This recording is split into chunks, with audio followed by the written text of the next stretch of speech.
وہ ہو رہا ہے, دہشت گردی ہو رہی ہے, ٹیررزم ہے. نہیں, وہ پاکستان کا وہ امیج جو سافٹ امیج ہے وہ دنیا کے سامنے کرتے ہیں, اور اس کا کریڈٹ پھر کسی نہ کسی کو تو جاتا ہے, اور انہی کو جاتا ہے جو منتظمین ہوتے ہیں. اور ویسے بھی راولپنڈی چیمبر یہ ایکٹیویٹیز کرتے رہتے ہیں. اس کے علاوہ بھی جو راولپنڈی چیمبر ہے اس کی بہت ساری ایکٹیویٹیز یہ ہیں کہ وہ اپنی وینس کمیونٹی کے لیے, اس کی بہتری کے لیے, ٹیکسز میں کمی کے لیے, انرجی کرائسس میں اپنے لوگوں کا ساتھ دینا, ان کی انرجی کے اوپر جو ہے اس وقت ریٹ جو ہے اس کے بہت زیادہ ہیں, اس کے اوپر تقدو کرنا, پرائم منسٹر کے ساتھ بات کرنا, فائنانس منسٹر کے ساتھ بات کرنا, ایف پی آر کے ساتھ بات کرنا. یہ کام تو وہ کرتے ہی کرتے ہیں اپنی بزنس کمیونٹی کے لیے, لیکن ان کی فیملیز کے لیے, راولپنڈی کی فیملیز کے لیے ہزاروں نہیں, میرا خیال ہے لاکھوں لوگ اب تک یہاں وزٹ کر چکے ہیں. تو یہ کریڈٹ جاتا ہے. میں آپ سب کو سلوٹ پیش کرتا ہوں, پوری آپ کی کیبنٹ کو, راولپنڈی چیمبر آف کامرس کی, اور خاص طور پہ جو ہمارے دو صاحبان ہیں جنہی کی قیادت میں یہ راولپنڈی چیمبر پھل رہا ہے, پھول رہا ہے, اور بڑے اچھے طریقے سے تمام لوگ جو ہیں اس کی چھتری تلے اکٹھے ہیں. اس میں گروپ لیڈر جو ہیں سہیل الطاف صاحب جو میرے بڑے بھائیوں کی طرح ہیں, عثمان شوکت صاحب ہمارے چھوٹے بھائیوں کی طرح ہیں, اور یہ ان کا پوری باقی جتنے ان کے وائس چیئرمین ہیں, اپنا وائس پریزیڈنٹ ہیں, سینئر وائس پریزیڈنٹ ہیں, باقی جتنے عہدیداران ہیں, سب ٹیم ورک ہے. کسی کام کو بھی کرنے کے لیے, آج میں ریلوے میں کام کر رہا ہوں تو یہ میرا ٹیم ورک ہے. وہاں پہ میرے سیکرٹری ہیں, وہاں پہ میرے چیئرمین ہیں, وہاں پہ میرے باقی ڈی ایس صاحبان ہیں. تو ٹیم ورک کے نتیجے میں انسان کو کامیابی ملتی ہے, لیکن لیڈرشپ کا ہونا بڑا ضروری. میں اس میں ایک بات کرتا جاؤں, اور الحمدللہ اسی لیڈرشپ کی بدولت ہم نے 10 مئی کا مارکا جیتا ہے. یہ لیڈرشپ کی بدولت ہی تھا. ماننا تو لوگ کیا کیا کہتے تھے آپ کو یاد ہی ہے. کوئی کہتا تھا ڈیزل نہیں ہے, کوئی کہتا تھا پیٹرول نہیں ہے. تو آج سارا کچھ ہوا, اور اپنے سے کئی گنا بڑے دشمن کو ہم نے شکست دی, اور آج دیکھیے دنیا میں کیا مقام ہے. کل وزیر اعظم پاکستان کس صوفے پہ بیٹھے ہوئے تھے, اور 3 صاحبان جو ہمارے لیے بہت ہی قابل احترام ہیں وہ کہاں پہ بیٹھے ہوئے تھے.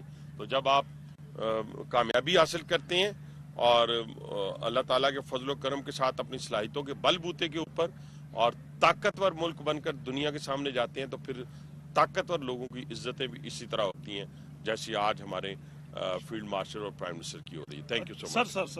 سر مارکہ 10 مئی کی جب بات ہو گئی تو ایک اور مارکہ جنرل فیض حمید کو 14 سال کی سزا ہو گئی ہے, کیا کہیں گے اس بات؟ جی دیکھیں, یہ مکافات عمل ہے.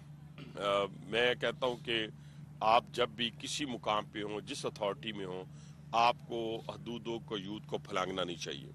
اور بہت سارے وکٹم ہیں ان کے, میں بھی آپ کے سامنے وکٹم کھڑا ہوں, لیکن آپ نے دیکھا ہوگا کہ آج بھی ہم نے احتیاط کا دامن ہاتھ سے نہیں چھوڑا, اور ہم نے یہ اس وقت بھی اپنے اللہ تعالیٰ پہ اپنا, اور میری لیڈرشپ نے بھی اس وقت اللہ تعالیٰ پہ یہ چھوڑا تھا, انصاف کے بھی اللہ تعالیٰ انصاف کرے گا. اور جب مجھے 25 سال قید دلائی گئی تھی, اور جب میرا پیچھا کیا گیا تھا جیلوں کے اندر, تو اس وقت بھی ہم نے یہ فیصلہ کہا تھا کہ اللہ تعالیٰ فیصلہ کرے گا, اور وہ فیصلے کا وقت آ گیا. اور یہاں تک نہیں بلکہ صرف میری ذات نہیں تھی, بہت سارے وکٹمز تھے, بہت سارے لوگوں کے ساتھ زیادتیاں ہوئی ہیں. تو یہ ایک بارش کا پہلا قطرہ ہے, اور مجھے امید ہے کہ یہ انسٹیٹیوشن کا جو فیصلہ ہے, یہ انسٹیٹیوشن کا فیصلہ ہے, یہ کسی اور کا فیصلہ نہیں ہے. ان کا انٹرنل ایشو تھا, اور کسی اتنے بڑے عہدے کے اوپر قائم جو شخص رہا ہو اور اس کو انصاف کے کٹہرے سے گزر کے سزا دی گئی ہو, جہاں پہ پورے تقاضے پورے کر کے اور بڑا ٹائم لیا گیا ہے. یہ نہیں کہ 10 دن میں فیصلہ آ گیا, 20 دن میں فیصلہ, پورا موقع دیا گیا.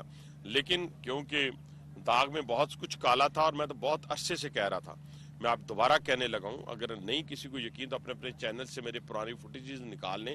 میں نے کہا تھا کہ 9 مئی کا جو نیکسس ہے وہ صرف ایک بندے تک محدود نہیں رہے گا, یہ جائے گا, کھرا جائے گا اس شخص تک, اور یہ دونوں جا کے ملیں گی کہ وہ سازش جو کی گئی تھی.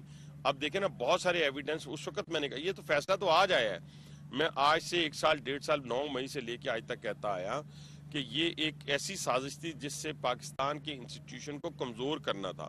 یہ بیرونی سازش تھی, اور اس کا اعلی کار بانی پی ٹی آئی تھے اور موصوف تھے جن سزا ہوئی ہے. کہ ٹیلی فون پڑے گئے, وہ پلان کی گئی کہ کس طریقے سے آپ نے دیکھا نا 9 مئی دوبارہ ویژوائز کریں سزا کے بعد, ایک دم جو حملہ ہوتے ہیں وہ کپی ہوتے ہیں, وہ ہر چیز پلاننگ کے ساتھ بھایا گیا کہ آپ نے کمانڈر آپ کو لگانی ہے, آپ نے آئی ایس آئی جو ہے سرگودا کے وہاں ہیڈ کوارٹر پہ کرنا ہے, حمزہ کیمپ پہ کرنا ہے. ایک ہی ٹائم ہے 9 مئی کو, دیکھیں ایک ہی وقت ہے, لوگ نکلتے ہیں, شوہر کے مجسموں کو توڑتے ہیں, اور پھر اس بات آپ کہیں کہ ہم مریض ہے, وہ ہو رہا ہے, دہشت گردی ہو رہی ہے, ٹیررزم ہے. نہیں, وہ پاکستان کا وہ امیج جو سافٹ